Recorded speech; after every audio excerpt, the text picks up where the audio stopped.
আসসালামু আলাইকুম এভরিওয়ান, আমি আবারও হাজির হয়ে গেলাম আপনাদের মাঝে নতুন আরেকটা ভিডিও নিয়ে। তো আজকে আমি আপনাদের কাছে শেয়ার করব মরিশাসের নির্বাচন কবে অনুষ্ঠিত হতে যাচ্ছে এবং কবে, কোন তারিখ, কোন মাসে, এমনকি নির্বাচন হওয়ার পর মরিশাসের ভিসা খোলার সম্ভাবনা কতটুকু, এমনকি আসলে খুলবে কি না, আর যদি খুলে কী কী ভিসা খুলবে, আর কোন সরকার আসলে আমাদের জন্য ভালো হবে, কোন সরকার আসলে আমাদের জন্য খারাপ হবে, এই ব্যাপারটাও আমি ডিসকাস করব এই ভিডিওতে। আপনারা সবচেয়ে বেশি আমার ভিডিওতে কমেন্ট করে যাচ্ছিলেন এবং রিকোয়েস্ট করতেছিলেন যে নির্বাচন কবে এবং নির্বাচন কবে হতে যাচ্ছে। তো সেটাকে কেন্দ্র করে আসলে মূলত আজকে সময় করে আমি আমার এই ভিডিওটা বানাচ্ছি অনেক জায়গা থেকে তথ্য সংগ্রহ করে, যেমন ডেফি মিডিয়া, এই দেশে মরিশাসের নাম করে একটা নিউজ অনলাইন ওয়েবসাইট, তারপর হচ্ছে আপনার wikipedia.com, পৃথিবীর এবং ইন্টারন্যাশনাল সবচেয়ে নাম করা এখানে। আর সেই সাথে তো আমরা এই দেশে বসবাস করতেছি, এই দেশে অনেক দিন যাবত আসি, সব কিছু অ্যানালাইজ করে সবার সাথে বুঝে শুনে এই দেশের নাগরিকের কাছ থেকে কিছু তথ্য নিয়েছি। এই দেশে যারা কিছু জার্নালিস্ট আছে তাদের সাথেও মোটামুটি কানেকশন আছে, তো তাদের কাছ থেকে কিছু তথ্য সংগ্রহ করে এভরিথিং একটা প্যাকেজ নিয়ে এসেছি। যা যা আমি জানি বা যা যা তথ্য পেয়েছি এভরিথিং সব কিছুই ভিডিওতে শেয়ার করার চেষ্টা করব। তো আপনি যদি নতুন হয়ে থাকেন অবশ্যই আমার এই চ্যানেলটাকে সাবস্ক্রাইব করে পাশে থাকবেন, এতে করে আমি আরও নতুন নতুন ভিডিও বানাতে উৎসাহিত হব। আমি একজন প্রবাসীদের উপকার হয়, সবসময় এরকম সঠিক তথ্য দিয়ে থাকি আমার এই চ্যানেলের মাধ্যমে। মরিশাসের এই নির্বাচনের তথ্য সংগ্রহ করতে প্রায় আমার 1 উইক লেগে গেছে, অর্থাৎ এক সপ্তাহ লেগে গেছে। তো মরিশাস হচ্ছে এই দেশের নিক নেম, আর এই দেশের যে গভর্নমেন্ট নেম সেটা হচ্ছে রিপাবলিক অফ মরিশাস, এবং এটা বাংলাদেশের মতোই এবং অন্য দেশের মতোই সিস্টেম, 5 বছর পর পর নির্বাচন হয়। তো অনেক দেশে অনেক রকম, যেমন আমাদের হচ্ছে আপনার জানুয়ারি ডিসেম্বর, তো এই দেশে হচ্ছে আপনার ডিসেম্বর 5 বছর পর পর নির্বাচন অনুষ্ঠিত হয়, এবং সেটা হচ্ছে নির্বাচন কমিশনের মাধ্যমে একজনকে দায়িত্ব দেওয়া হয়, সেই দায়িত্ব অনুযায়ী নির্বাচন অনুষ্ঠিত হয়। গতবার অর্থাৎ এর আগে নির্বাচন হয়েছিল 2019 সালের নভেম্বরে। বর্তমানে যিনি ক্ষমতায় আসেন তিনি হচ্ছেন জগন্নাথ, তো তার মেয়াদ প্রায় শেষ পর্যায়ে কাছাকাছি। অলরেডি নির্বাচন নিয়ে দোনো দলেই প্রচারণা চালাচ্ছে, তবে বর্তমান যিনি ক্ষমতায় আসেন বা যে সরকার ক্ষমতায় আসেন আপনার জগন্নাথ, তিনি অনেকটাই একা বা একদলীয়, আর অন্য যারা আছে সবাই একদলীয় বা জোট হয়ে গেছে। যেমন বাংলাদেশে আওয়ামী লীগ এক সাইডে আর বিএনপি জামায়াত যত দল আছে সবাই এক সাইডে, ঠিক এখানেও এরকম এক সাইড হয়ে গেছে। নির্বাচনটা মূলত হতে যাচ্ছে আপনার এই 24, অর্থাৎ এই বছর শেষে। তো নিয়ম হলো এই বছরের শেষে অর্থাৎ ডিসেম্বর নয়তোবা নভেম্বর, 30 নভেম্বরের মধ্যে নির্বাচন হওয়ার কথা এবং হবে। এরই মধ্যে এই দেশে যে নির্বাচন কমিশনার আছে তিনি চাইলে তারও আগেও হইতে পারে, 1 মাস 1.5 মাস আগে হইতে পারে, অথবা বাট ডিসেম্বরের আগে যাবে না, ডিসেম্বরের মধ্যে হবে, নভেম্বর ডিসেম্বর এরই মধ্যে হবে। এবং এই দেশের সংবিধান, এই দেশের যে রুলস এটা তাই বলে, এবং সেই অনুযায়ী এখন পর্যন্ত কোনো বরকলাপ হয় নাই এবং হবে না, সেই অনুযায়ী হবে। তো আপনারা এতটুকু নিশ্চিত থাকেন যে এই দেশের যে নির্বাচন এই বছর অর্থাৎ এই 24, এই বছরের শেষে অর্থাৎ নভেম্বর ডিসেম্বরের মধ্যে হতে যাচ্ছে। এখন কথায় আসে যে নির্বাচন হওয়ার পরে কি ভিসা খুলবে কিনা। তো দেখেন, নির্বাচন হওয়ার পর ভিসা খুলবে কিনা আমার পুরো অভিজ্ঞতা এবং পূর্বে যে অ্যানালাইজ, সেখান থেকে আমার কাছে মনে হচ্ছে, আমি ব্যক্তিগত মনে করি যে এই দেশে যেহেতু প্রচুর কর্মীর সংকট, অনেক কলকারখানা, অনেক ফ্যাক্টরিতে লোক অবশ্যই দরকার, এবং তাহলে অবশ্যই ভিসা খুলবে এবং খোলার সম্ভাবনা অনেক। কারণ ইতিপূর্বে অর্থাৎ এর আগেও আমরা যখন আসি নাই তখনই শুনতাম যে ভিসা বন্ধ আছে, নির্বাচনের পর খুলবে।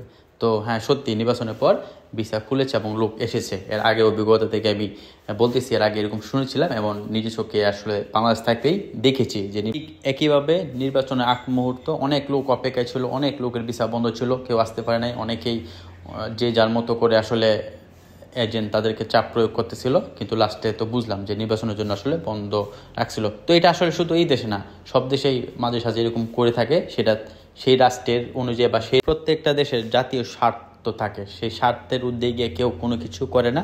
এবার যেই দলে আসুক না কেন, সবসময় যেই দলে ক্ষমতা আসুক তার নিজের দেশের স্বার্থ বজায় রেখে কাজ করে। তো এই দেশের ভিসা খোলা না খোলা সম্পূর্ণ হচ্ছে এই দেশের যে পররাষ্ট্র নীতি এর উপর ডিপেন্ড। তারপরও এরই মধ্য থেকে বলা যায়, যদি রামকুলাম ক্ষমতায় আসে বা রামকুলাম যদি কোনোরকমভাবে গভর্নমেন্টে আসতে পারে, সেই ক্ষেত্রে বলা যায় যে উনি ভিসা খুলবে, এরকম আমরা ধারণা করি এবং আমরা ব্যক্তিগতভাবে মনে করি। শুধু আমি না, অনেক প্রবাসী মনে করে, কারণ তিনি অনেকটা আসলে প্রবাসী বান্ধব, বিশেষ করে আমাদের বাংলাদেশিদেরকে। এর আগে অনেকগুলো ভিডিওতে বলেছি, এই ভিডিওতে আর আমি নাই বলি। তবে আশা করা যায়, এর আগে এরকম বহুত উদাহরণ আছে বহুত দেশের ক্ষেত্রে, যেমন মালদ্বীপ দেখেন ভিসা 5 থেকে 6 বছর যাবত ভিসা বন্ধ ছিল। যেই আপনার মৈত্রী সরকার ক্ষমতা এসেছে সাথে সাথে 1-2 মাসের মধ্যে পুরো ভিসা খুলে দিয়েছে। তো এরকম আরও অসংখ্য দেশ আছে, এরকম আরও অসংখ্য দেশের উদাহরণ টানা যায়। সরকার যখন পরিবর্তন হবে তখন সে তার অনুযায়ী পররাষ্ট্র যে নীতি সেটা ঘোষণা করে বা সেই অনুযায়ী তিনি প্রয়োগ করে, তিনি তার মতন করে তার মতো সিস্টেম করে কলকারখানাগুলোতে আরও উৎপাদন বাড়ায় বা কীভাবে দেশকে গতিশীল করা যায়। প্রত্যেকটা দলের আলাদা আলাদা একটা নীতি থাকে, সেই নীতি অনুযায়ী অনেক কিছু চেঞ্জ হয়। তো এই এখন বর্তমানে যিনি ক্ষমতা আছেন জগন্নাথ, তার নীতি একরকম, তিনি আসলে হয়তো বা উল্টাটা হবে, আবার উনি আসলে এমন হতে পারে ভিসা খুলে দিছে আবার নাও খুলতে পারে। বাট যদি রামগুলাম আসে তাহলে খোলার সম্ভাবনা বেশি। এবং তো এখন কথায় আসি যে আসলে কোন সরকার ক্ষমতার সম্ভাবনা বেশি এবং কার জনপ্রিয়তা বেশি। তো দেখেন এই দেশে মানুষের কাছে যতটুকু জিজ্ঞাসা জানলাম যে বর্তমানে যিনি ক্ষমতা আছেন জগন্নাথ, তিনি নাকি ভালো কাজ করতেছেন, তার জনপ্রিয়তা অনেক, তিনি অনেক ভালো ভালো আপনার ডেভেলপ করেছে, কলকারখানা, রাস্তাঘাট, রোড, ব্রিজ, অনেক ভালো ভালো উন্নয়িত করতেছেন এবং এই সরকারের অধীনে নাকি দেশ এগিয়ে চলতেছে। তো অধিকাংশ মুখে শুনতেছি যে জগন্নাথের মানে স্লোগান বা ওনার বিজয় হবে। আবার কিছু কিছু লোক বলতেছে যে না, রামগুলাম আসবে। রামগুলাম না আসলেও যদি তিনি অল্প ভোট পায়, কারণ তারা জোট বেড়ে আসতেছে, অন্য দলগুলা যেমন হচ্ছে আপনার পিপি, তারপর হচ্ছে MM, তারপরে হচ্ছে আপনার অ্যালায়েন্স, তারপর লেবার পার্টি, সবাই মিলে ওনারা যেহেতু একজোট হয়ে আসতেছে, সেই ক্ষেত্রে তারাও ক্ষমতা আসার সম্ভাবনা বেশি। তো আমি জাস্ট এই কথাগুলো বললাম, এটা জাস্ট একটা জরিপ, আর জরিপের অনুযায়ী তো আসলে কোনো কিছু নির্ণয় করা সম্ভব না। তবে আমার কাছে মনে হচ্ছে যেহেতু এই এখন বর্তমানে যিনি সরকার, তিনি অনেকদিন ক্ষমতা আছেন, প্রায় অনেক দিন যাবৎ, প্রায় 10 ইয়ার্সের কাছাকাছি, অর্থাৎ 2বারের মতন। তো যে কোনো জিনিস যতই ভালো হোক না কেন, মানুষ কিন্তু একটা জিনিস বারবার চায় না। যেমন আপনি শুধু যদি বিরিয়ানি খান এক সপ্তাহ, বিরিয়ানি কিন্তু ভালো লাগবে না, বিরিয়ানি কিন্তু সবচেয়ে দামি এবং সবচেয়ে দামি খাবার। তো এটা যদি আপনি সবসময় খান তখন কিন্তু ভালো লাগবে না, আপনাকে অবশ্যই অন্য কিছু মন চাইবে, অন্য কিছু খেতে চাইবে। ঠিক আমার কাছে এরকম মনে হচ্ছে, উনি যতই ভালো করুক না কেন, যেহেতু অনেকদিন ক্ষমতা আছেন, মনে হয় না ওনাকে আসলে লোক চাইবে, আমার ব্যক্তিগত মত। তারপরও দেখা যাক, সময়তে আসলে সব কিছু বলে দিবে। এই জগন্নাথ সরকারকে সবচেয়ে বেশি সাপোর্ট দিয়ে থাকে ভারতের সরকার, ইন্ডিয়া সরকার। কারণ ইন্ডিয়া থেকে এই দেশে, যেহেতু ইন্ডিয়ার আর এই দেশের কাছে অনেকটাই মিল, তো সব কিছু এই দেশের উপর, ইন্ডিয়ার উপর ডিপেন্ড। ইন্ডিয়া যেভাবে চাইবে ঠিক সেভাবেই হবে। কারণ ইন্ডিয়া সরকারের এই দেশের সরকারের উপর প্রচুর প্রভাব। অধিকাংশই এই দেশের যন্ত্রপাতি, খাবার থেকে শুরু করে এভরিথিং সবকিছু ইন্ডিয়া থেকে আমদানি করা হয়। এমনকি এই দেশের প্রত্যেকটা স্কুলে বাধ্যতামূলক হিন্দি ল্যাঙ্গুয়েজ শেখানো হয় এবং হিন্দি ভাষা শেখানো হয়। তাহলে বুঝতে পারেন 5-6 বছর পরে এই দেশটার মরিশাস থাকবে না, অটোমেটিক ইন্ডিয়া হয়ে যাবে, অথবা ইন্ডিয়ার কন্ট্রোলে চলে যাবে। অলরেডি চলে গেছে। তো মূলত যে সরকার ইন্ডিয়ার স্বার্থে নিয়েও কাজ করবে, তাকেও ইন্ডিয়া সাপোর্ট দিবে, বা যারা ইন্ডিয়ার স্বার্থে নিয়ে কাজ করবে তারা আসলে ক্ষমতার সম্ভাবনা বেশি। তবে যে আপনার রামগুলাম, যে অপর পার্টি, তিনি হচ্ছে আবার ফ্রান্স, ব্রিটিশ, তাদের সাপোর্টে চলে এবং তাদের সাথে সবচেয়ে বেশি তার মিল, এবং ইউরোপীয় ইউনিয়ন গেসা যেটাকে বলা হয়। এমনকি এই রামগুলামকে এই দেশে যে কিরল পার্টি, লেবার, আরও একটা আছে লিভারপুল নামের ছোট একটা দল আছে, এই দেশের সবচেয়ে সুবিধা বঞ্চিত নাগরিক হচ্ছে এই দেশে যে আপনার কিরলরা, এরা হচ্ছে এই দেশের আসল নাগরিক এবং এই দেশের আসল মুক্তিযোদ্ধা। তাদের জন্য এই দেশ স্বাধীন হয়েছিল।